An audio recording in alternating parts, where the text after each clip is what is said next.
What's up, everyone? It's your boy Norn Red 89 here, and I got my coffee here with me, here to talk with you all about my most anticipated films for 2022. These are the films that I'm most looking forward to. I believe there's 10 on this list that I have, but I got a couple honorable mentions as well, too, so we're going to talk about those. So there's like 10 or 12 films on this list. And of course, share in the comments what are your most anticipated films. I would love to hear from all of you. And if you're new to the channel, don't forget to like and subscribe so you don't miss a thing. So let's start off with my honorable mentions first. And these two are, I'm really excited for it too. And one of them mainly because it's been postponed for a really long time. Actually, both of them we've heard like years and years it's been that I've heard about these films, and like one of them we've seen a trailer for, the other one they just took forever to get the writing going, and one is Flash. I'm so excited for this Flash movie because this is going to be a live action version of the Flashpoint storyline is what I'm hearing. We're going to have Michael Keaton's Batman coming back and Ben Affleck's Batman coming back, so there's all kinds of juicy details and stuff that I love about this film, and I'm really excited about it. Ezra Miller is also returning as Flash. Then we have Top Gun Maverick, which is going to be the sequel to the popular 80s film Top Gun starring Tom Cruise. And this one, we've seen a trailer for this. I think this one's been postponed for like almost a year and a half, 2 years now. It's been a while.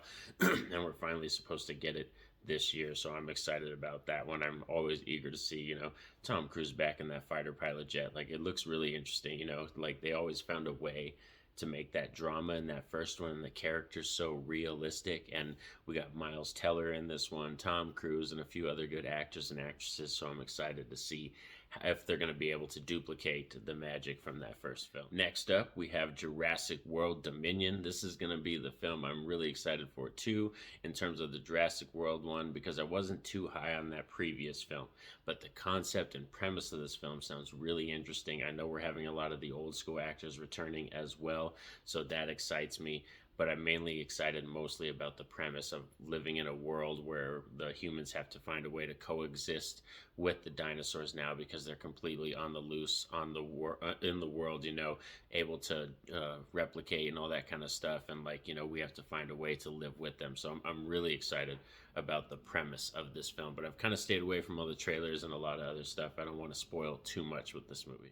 Coming in at number 9 is going to be Creed 3, and this one surprised me because I had no idea we were going to be getting another Creed film. This one is going to be coming out in November. I really like the fact that they carried on the Rocky franchise with Adonis Creed's character. I like Michael B. Jordan. His interaction and chemistry with Sylvester Stallone is key and amazing, but I really like the way they capped off his story and did the first two films, those previous two. So I'm like eager to see what this one's going to be about. A little nervous because I'm like, where's the story going to go? But I'm excited because, it's Rocky franchise is one of my favorite franchises of all time. And, Creed 3, like I said, it's coming out in November. Staying with that theme of usually they come out in November. So I'll be hyped and ready in November to see another, Rocky franchise. Number 8 is a film that we're going to be getting pretty soon, coming up in February, I believe February 18th, and that's going to be the Texas Chainsaw film. This is going to be a requel film, so it's going to ignore all the previous films except for the very first one, and it's going to be a direct sequel to that first movie. And anytime Leatherface is around, I'm always excited for it. As you can see, I got my neck over here, so I'm always excited, to see, or no, this one's actually the Fear Street Horror Classics, but Leatherface, that chainsaw rev up, I'm always excited and eager to see his, because I really do like his franchise. There's only about 2 films in that franchise that I don't enjoy. The rest I do enjoy, so I'm excited for this one, because my expectations are always, not, I wouldn't say low, but my expectations are usually met, because as long as you bring Leatherface into the story, we have some cool, teenagers or some cool adult characters. They get killed, I'm cool with it. Number 7 is going to be another Tom Cruise film, and this is going to be Mission Impossible 7. Anytime they pop out a Mission Impossible film, I am there. Besides 007, James Bond, Mission Impossible 7 is probably my next closest in terms of spies and espionage and all that kind of stuff. That's my next closest favorite. So anytime Ethan Hunt's back on screen, I'm eager to see that.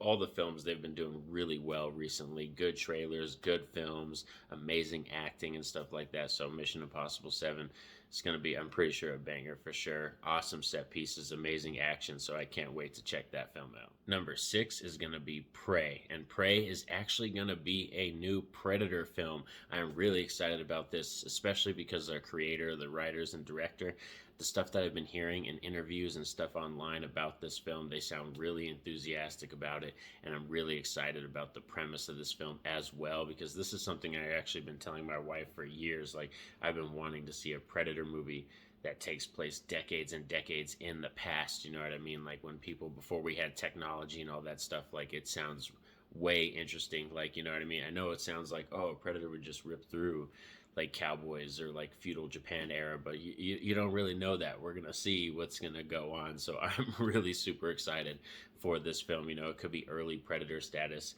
before they had all like kinds of really good tech and stuff like that, and they had more like physical weapons. So Prey, I'm so excited for. Can't wait to check this one out. Hopefully in theaters, or if they do an HBO Max one, I'll be definitely streaming that one at home for sure. Now we're here at the top 5, and before we get down to that, if you haven't yet, drop a like and subscribe to the channel. And here, rolling in at this number 5 spot, this film's coming out too this weekend, so it's really soon, is going to be Scream. This one I'm eager for too, Scream 5, because I wasn't too high on the previous 2 films. 3 and 4 are not my jam. I really think there hasn't been a great Scream film since Scream 2, so I hope this one revitalizes my love for the franchise. You know, we got Sydney coming back, Gale, Dewey, all the classic characters, plus a new cast that we're supposed to be getting used to, because we're apparently going to be getting more films with them, and this is done by the directors and or the writers and creators of Ready or Not, or Ready to Die. Yeah, Ready or Not. My bad. I might got that wrong, but they did that film, and this one like sounds really interesting. Like I said, I hope it revitalizes my love for the Scream franchise. Rolling in at number 4 is going to be The Secrets of Dumbledore, the next film in the Harry Potter universe. I'm excited for this one too, but also this is another franchise or another film that's coming out where I wasn't too high on the previous film. Like, you know, that one, Crimes of Grindelwald, I was like, I was okay with it, but it just wasn't as good as like the Fantastic Beasts, that first one. And so this one I'm hoping is a really good ending cap off, because I think this is the end. They're just doing the 3 films for this trilogy, so I'm hoping this is a good ending chapter for it. You know, we're gonna see what happens with Newt, and I want to see how Mads Mikkelsen does as Grindelwald. You know, so let's find out how it's going to end up with this Secrets of Dumbledore. The top 3, coming in at number 3, is going to be Halloween Ends. Yes, another franchise film, or another film that's a 3rd film. It's capping off a trilogy type storyline. David Gordon Green, this is his like Michael Myers timeline, so we're going to finally see the end of it. I'm excited for this one because I really want Halloween Ends to elevate my love for Halloween Kills. I was really mediocre on that one. I didn't hate it, but it was just, I was very mediocre on it. I wanted to love it a lot more, and after return watches, like it still doesn't meet that love for a lot of the other Michael Myers films that I like. So this one I'm hoping will elevate that, and I'm hoping it's a good ending to the chapter of this Michael Myers storyline, and most likely this will be the end of Laurie Strode too. So this is going to be like the ending to her chapter as well. Coming in at number 2, my most anticipated horror film for next year, or this year basically, is Evil Dead Rise. Evil Dead is one of my favorite horror franchises, and they've never let me down. Every time an Evil Dead movie I've seen it or it's come out, they never let me down. It's always a banger. The Evil Dead 2013 film is actually one of my favorite experiences in theaters. I loved it, and I'm so excited to see this one because, again, this one is another film. The premise sounds really interesting, and our creators are so enthusiastic about the film, and I really love that. You know, when directors and writers and creators are really enthusiastic about a project, it just makes it makes us so much more excited because, you know, it shows that they care and love the franchise. So this Evil Dead Rise, be prepared for a banger. Like, I really think this is going to be easy in the top 3 best horror films of this year. But now we're here at number 1, the top dog. There has to be a number 1, and my most anticipated film of this year comes out in March. I believe it's March 4th. Fingers crossed that this film does not get postponed.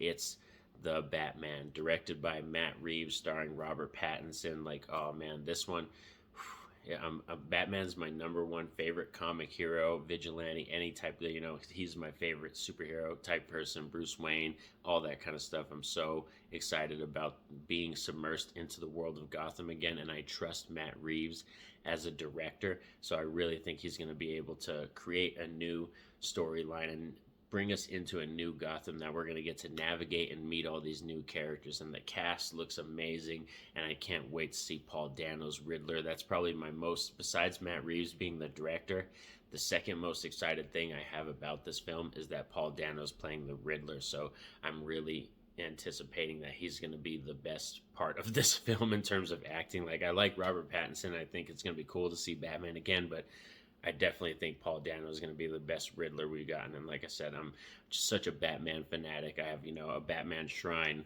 in my bedroom. So anytime a Batman film comes out, I'm eager to check it out. So definitely, this is my number one most anticipated film for this year. And it's not too far away, March. So I don't have to wait that long to see my number one dogs.